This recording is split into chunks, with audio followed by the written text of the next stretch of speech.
Friends, welcome back to our channel.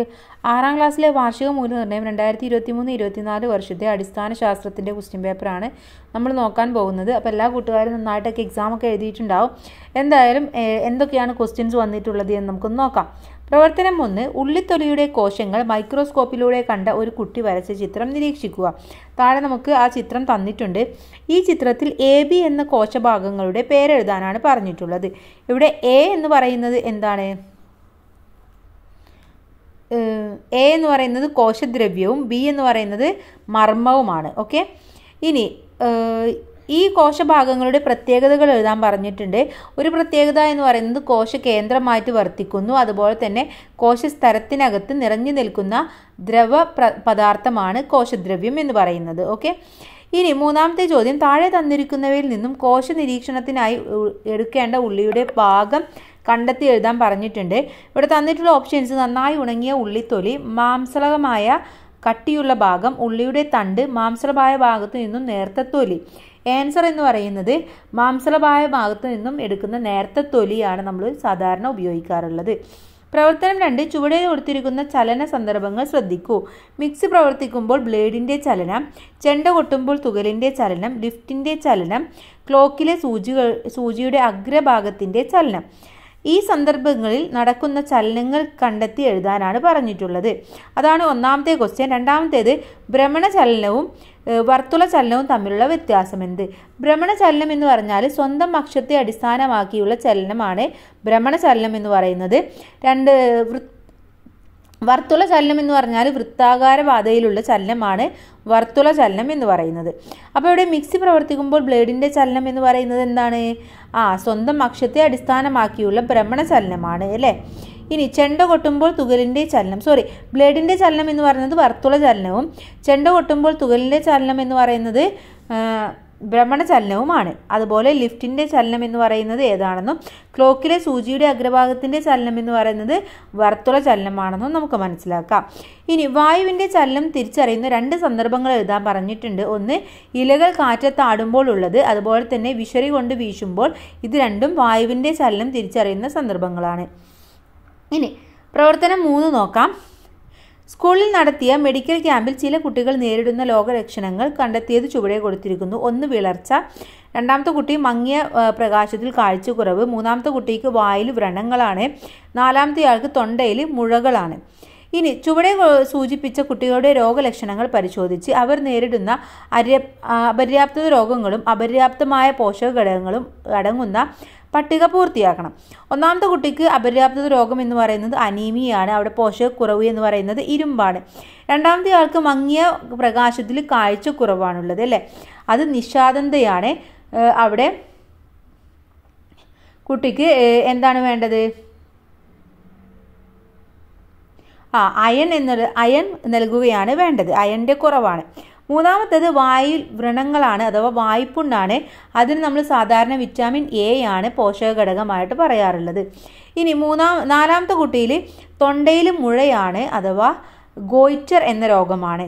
അതിന് നമ്മൾ vitamin B അല്ലെങ്കിൽ അയഡിൻ ഒക്കെയാണ് നമ്മൾ സാധാരണ കൊടുക്കാറുള്ളത്.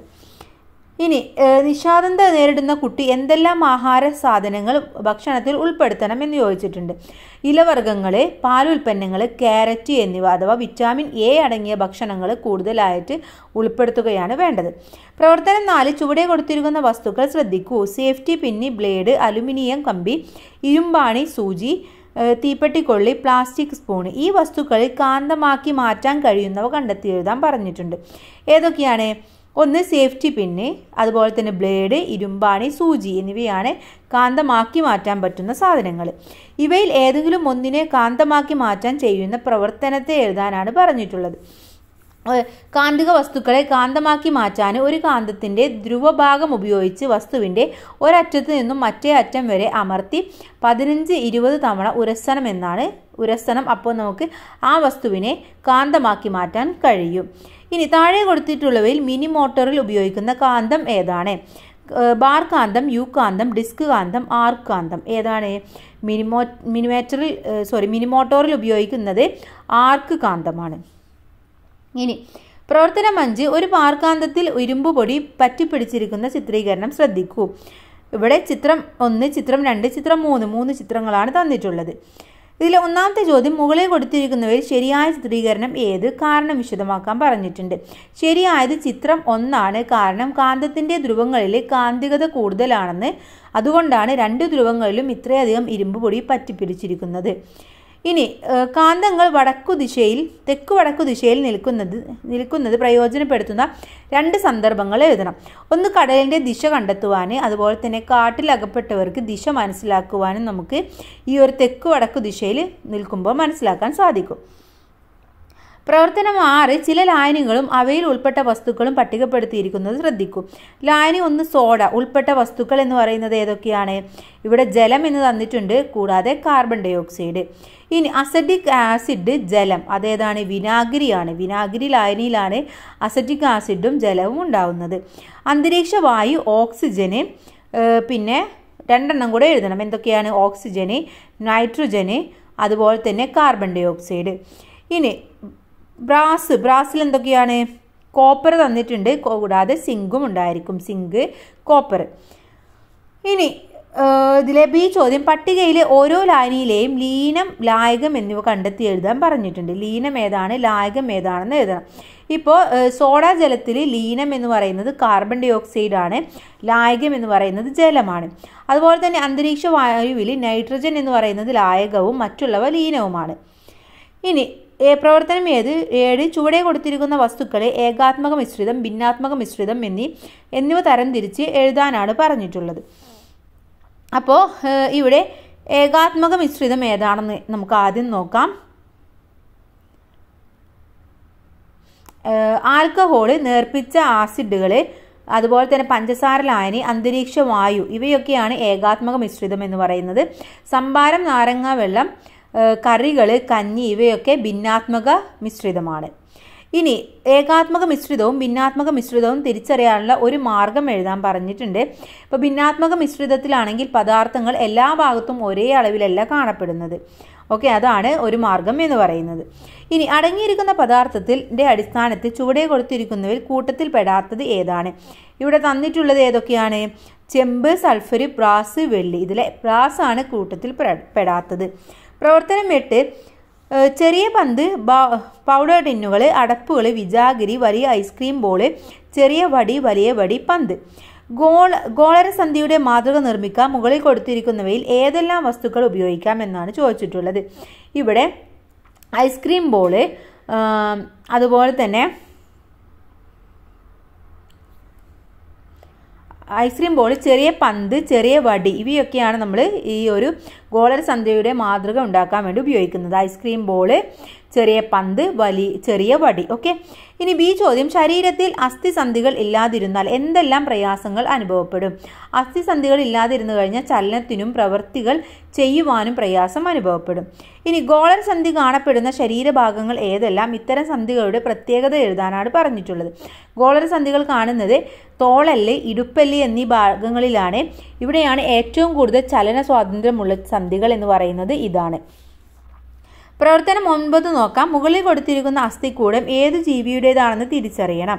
ഇത് പല്ലിയുടെ അസ്ഥിക്കൂടമാണ്. ഇനി ഹൃദയം, തലച്ചോറ്, ശ്വാസകോശം എന്നീ ആന്തരിക അവയവങ്ങളെ സംരക്ഷിക്കുന്ന അസ്ഥിക്കൂടത്തിൻ്റെ ഭാഗങ്ങൾ ഏതെല്ലാം? ഏതെങ്കിലും ഒരു അസ്ഥിക്കൂടത്തിൻ്റെ പ്രത്യേകത എഴുതുക. ഏതൊക്കെയാണ്? തലയോട്, വാരിയെല്ല് എന്നീ ഭാഗങ്ങളാണ്. തലയോട് പരസ്പരം ബന്ധിപ്പിക്കപ്പെട്ട ധാരാളം അസ്ഥികൾ ഒത്തുചേർന്ന് താടിയെല്ല് ഒഴികെ മറ്റു അസ്ഥികൾക്ക് ചലന സ്വാതന്ത്ര്യം ഇല്ല. വാരിയെല്ല് 12 ജോഡി അസ്ഥികൾ വളഞ്ഞ് കൂടുപോലെ കാണുന്നു. ഇതാണ് പ്രധാനമായിട്ടും ആന്തരിക അവയവങ്ങളെ സംരക്ഷിക്കുന്ന അസ്ഥിക്കൂടത്തിൻ്റെ ഭാഗങ്ങൾ എന്ന് പറയുന്നത്. 1 തലയോട്, 2 കീഴ്ത്താടിയെല്ല്, വാരിയെല്ല്. ഓക്കെ, തലയോടും വാരിയെല്ലും.